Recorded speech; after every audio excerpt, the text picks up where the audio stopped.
오늘 예수님의 기도, 평안, 그리고 구원이라고 하는 제목으로 오늘 말씀의 은혜 같이 나누겠습니다.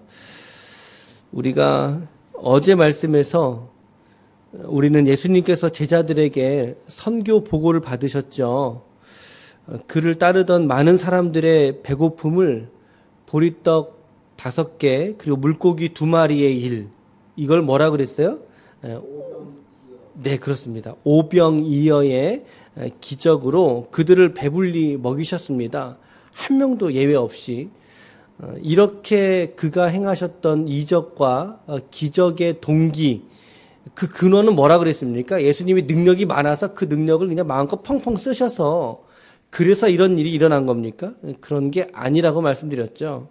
예수의 자기 백성을 향하신 연민, 또 다른 성경에 보면 민망히 여기사라고 표현했거든요. 민망히 여겼다. 그것은 이제 창피했다 이런 게 아니라 불쌍히 여겼다는 뜻입니다. 연민과 사랑 때문이었다라고 말씀을 드렸습니다. 맞습니다.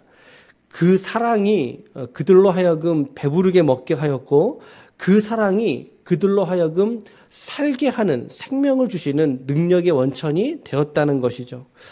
오늘 본문의 말씀에서도 우리가 이렇게 쭉 보면 예수님의 사랑 어린 모습이 제자들을 향한 연민이 고스란히 담겨져 있는 걸 우리가 볼 수 있는데, 45절부터 46절에 보시면 예수께서 즉시 이제 어제 오병이어의 사건, 우리로서는 이제 어제 본문이니까 그 일 이후에 예수께서 즉시 제자들을 재촉했습니다. 그러면서 자기가 무리를 동원해, 얘들아, 내가 저 사람들 보낼 테니까 너희들은 배를 타고 앞서 건너편 벳세다로 가게 하고, 그리고 46절에 무리를 작별하신 후에 기도하러 산으로 올라가셨다. 성경은 그렇게 되어 있습니다. 모두를 배불리 먹이셨습니다. 이제 예수께서 제자들을 재촉하신 거죠. 이제 밤이 점점 늦어가니까 서두르면서 당신이 무리를 보내고 있을 테니까 제자들을 먼저 건너편 벳세다로 보냅니다. 혹시 여러분들은 이 장면에서 좀 이상한 장면을 못 느끼십니까? 우리가 마태, 마가, 누가, 요한복음, 사복음서 안에 이 오병이어 사건이 전부 기록되어 있어요. 그러니까 전부 기록되어 있다는 말은 뭐예요? 이 사건은 모두가 다 함께 알고 있는, 공용할 수 있는 사건이란 얘기거든요. 근데 그럼 오병이어의 사건이 어디서 일어났죠? 라고 하는 걸 우리가 이렇게 관찰하셔야 돼요. 오늘 본문을 우리가 그저 이제 겉다리처럼 읽다 보면 건너편 벳세다로 가셨네? 여러분, 사실은 오병이어 사건이 일어난 장소가 어디예요? 벳세다의 빈들이거든요. 그러니까 여기서 지금 말씀하고 있는 건너편 벳세다로 갔다라는 표현에서 보면은 지금 마가복음의 관점에서는 벳세다에서 오병이어가 일어났는데 오병이어가 벳세다에서 일어난 게 아닌가? 라고 하는 오해를 할 수 있다는 거죠. 여기서 말하는 벳세다는 지금 마태복음에는 빈들리라고 돼 있고, 그리고 누가복음에는 벳세다라고 정확하게 표기가 돼 있어요. 그러니까 여기서 나온 벳세다는 성경에서 지금 오병이어 사건이 일어난 벳세다가 아니라 가버나움 인근에 있는 벳세다 항구로 보인다는 사실이죠. 왜냐하면 지금 일어난 오병이어의 사건이 벳세다의 빈들에서 일어났다고 마태와 누가가 함께 보도하고 있는데, 마가복음에서 익히 알려져 있는 오병이어의 사건의 장소를 잘못 기재했을 리가 없기 때문이라는 것입니다. 이런 것들이 좀 우리가 세세하게 관찰을 통해서 우리가 이해할 수 있는 그런 거라는 거죠. 성경이 잘못된 거 아니야? 그렇지 않다는 거예요. 그 말씀을 드리는 겁니다. 예수께서 제자들을 보내시고 무리를 작별하셨죠. 작별하시고 난 이후에 예수님의 몸과 마음은 어땠을까요? 막 후련했을까요? 저들이 갔으니까. 이제 몸이 막 이제 사람들이 갔으니까 나 좀 쉬어야 되겠다, 그러지 않겠습니까? 근데 그러지 않았다는 거죠. 어떻게 하셨어요? 산에 올라가셨습니다. 어느 정도 산에 올라가서 기도하고 난 이후에 바다를 이렇게 보시니까 48절에 바람이 거스름으로, 그렇게 돼 있죠. 제자들은 바다에 있고, 그렇죠? 예수께서는 홀로 무태 계셨는데 48절 바람이 거스름으로 제자들이 힘겹게 노를 젓고 있는 걸 보신 거죠. 그래서 몇 시예요? 밤 4경쯤에, 이때가 이제 2시에서 네네. 그 어간의 시간입니다. 그러니까 새벽 늦은 시간이죠. 요 시간대면은 빛이 있을까요? 뭐 요때가 이제 뭐 음력으로 어떻게 되는지 모르겠는데, 빛이 칠흑처럼 어두웠던, 뭐 달이 떠 있어도 가장 어두웠던 시간이죠. 동트기 전이니까. 요런 모습에서 우리가 두 가지 정도를 이해할 수가 있는데, 이것도 이제 우리가 관찰의 힘인데요. 우리가 그냥 넘어갈 수는 있지만, 하지만 성경의 세계에서 우리가 상상력을 동원해서 읽어보다면 이게 왜 이렇게 되었지라고 하는 거 우리가 좀 생각해 볼 수 있어요. 칠흑 같은 어두운 밤에 예수님께서 제자들을 보셨다. 어떻게 보셨을까요? 뭐 지금 제자들은 멀리 몇 시간에 걸쳐 밖으로 나갔을 텐데 어떻게 보셨을까요? 어쩌면 천천히 노를 저 가거라 라고 하셨을 수도 있고, 그러니까 얼마 가지 않았을 수도 있고, 혹은 예수님이 이제 신적인 능력을 통해서 이제 멀리 모세가 느보산에 올라가서 저 가나안 땅을 다 살펴봤던 천리안을 하나님 허락해 주셨듯이 지금 예수님도 당신의 신적인 능력으로 제자들이 저 멀리에 있지만 그거를 볼 수 있었던 장면인 것 같아요. 그렇게 조금 좀 볼 수 있었을 것 같고요. 어찌됐든 예수님이 제자들을 보셨는데 무엇을 보셨냐면 바람이 거스르고 있다는 걸 보셨잖아요. 거스른다는 말은 대항한다. 다시 말하면 반대편에서 맞바람이 불어오는 상황인 거죠. 뭐 맞바람이 불어오니까 그 바람을 거슬리면서 이게 배가 가기가 쉽지는 않잖아요. 그러니까 제자들이 얼마나 힘들겠습니까? 게다가 지금 피곤함의 연속이니까 맞바람을 맞으면서 가니까 더욱더 힘들겠죠. 그래서 주님께서 이제 그들을 보시려고 내려가셔서 어디를 걸으셨어요? 물 위를 걸으셨어요. 바다 위를 걸으셨죠. 바다 위를. 48절 하반절에 바다 위로 걸어서 그들에게 오사 지나가려고 하시매. 이제 그 모습을 보니까 여러분 생각해 보세요. 새벽에 한 3, 4시경인데 저 물 위에서 누가 걸어와요. 그게 사람이겠어요?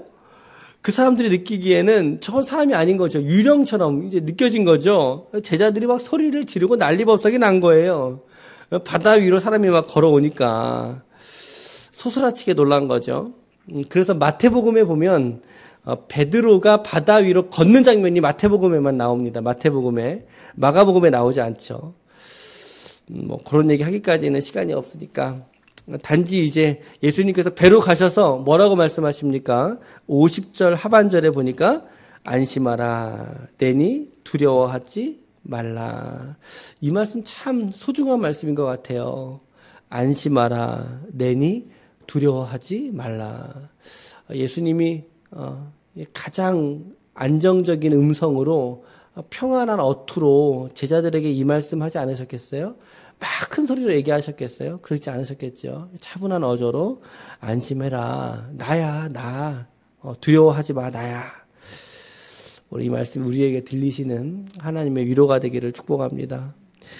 배에 오르시고 바다는 또 여지없이 그치게 되죠. 이렇게 풍랑이 바람이 그치게 됩니다. 참 창조주 다우신 면모가 여실없이 드러나지 않습니까? 바다 위로 걸으시고 바다도 잔잔하게 그를 영접하고, 그럼에도 불구하고 오늘 성경에서 제자들은 아직도 눈이 어두웠다라고 말씀하고 있어요. 52절에 그들이 그 떡 떼시던 일을 깨닫지 못하고 도리어 그 마음이 둔하여 졌음이니라. 아니 바다도 알아요.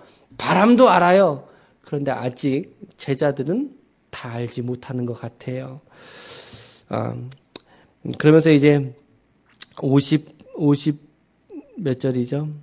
56절에 아무데나 예수께서 들어가시는 지방마다 도시나 마을에서 병자를 시장에다 두고 예수께서 그의 옷가에라도 손을 대게 하시기를 간구하니 손을 대는 자마다 전부 다 고침을 받았다. 치유의 역사가 예수님을 통해서 증거되었다는 것입니다. 짧게 3가지 얼른 보겠습니다. 첫 번째는 예수님처럼 어떤 상황에서도 기도하는 걸 잊지 마시자는 거예요. 기도하기를 결코 잊지 마시라는 거예요. 예, 오늘 너무 잘 나오셨어요. 예, 이렇게 기도하기를 잊지 않으시고 전을 사모해서 나오신 거 너무 잘하셨어요. 예수님처럼 어떠한 우리의 삶의 상황에서도 기도하기를 잊지 마시길 바랍니다. 예수님이 얼마나 육체적으로 힘드셨을지만 한번 생각해 보세요, 여러분. 예수님이 얼마나 힘드셨을까요? 얼마나 피곤하셨을까요? 그럼에도 불구하고 예수님이 잊지 않았던 한 가지는 뭡니까? 내가 기도하러 가야지. 내가 아버지 앞에 기도하러 가야지. 그렇죠? 무리를 보내시고 심지어 같이 있던 제자들도 먼저 보내시잖아요. 보내시면서 자신은 기도하러 따로 산으로 올라가지 않습니까? 여러분, 예수님은 하나님이세요. 하나님이신데 기도할 필요가 있을까요? 라는 생각도 우리가 해보자고요. 기도할 필요는 없죠. 하지만 그러나 예수님은 기도의 가치를 알고 있었다는 거죠. 기도의 가치. 성경에 보면 예수님이 기도하시는 장면이 몇 장면이 나오는데 그때마다 예수님이 누구에게 기도하시러 올라가세요? 성부? 그렇죠. 하나님에게. 성부 하나님에게 기도하러 올라가신단 말이죠. 또 어떤 책에 보면 땀방울이 핏방울로 바뀌기까지 땀방울이 핏방울로 바뀌기까지 정말 열과 성을 다해서 기도하는, 기도에 집중하는, 기도를 파고 또 파시는 그런 모습을 보여준단 말이죠. 무슨 의미겠습니까? 예수님의 기도의 모범을 보이셨다면 우리가 그 예수님을 신앙하는 우리라면 우리도 너무나 당연하게 지당하게 우리도 기도에 관한 삶이 우리의 영적인 습관이 되어야 한다는 사실이죠. 오늘 우리가 시간이 많아서 기도하는 건 아니에요. 그렇죠? 시간이 많아서 피곤하지 않아서 기도하는 것도 아니에요. 누가 기도하라고 시켜서 기도하는 것도 아니죠. 오히려 우리가 기도할 시간이 없을 만큼 바쁘다고 우리가 이야기하지만 그러나 어떻게 보면 때로는 시간이 있어도 기도하지 않는 게 우리의 실상이지 않겠습니까? 예수님을 보십시오. 예수님보다 더 바쁘고 더 피곤하고 더 힘들 사람이 오늘 이 본문의 상황 속에서 누가 있겠냐고요. 무리들이 피곤할까요? 자기들은 병 고치고 기다렸다가 가면 그만이죠. 제자들이 피곤할까요? 제자들 보내잖아요. 예수님이 가장 그 상황 속에서 가장 힘들지 않으시겠습니까? 그러나 그럼에도 불구하고 예수님이 보이신 모범은 내가 지금 기도하고 싶다는 거였어요. 내가 기도하러 가야지. 오늘 우리들도 기도할 수 있기를 바랍니다.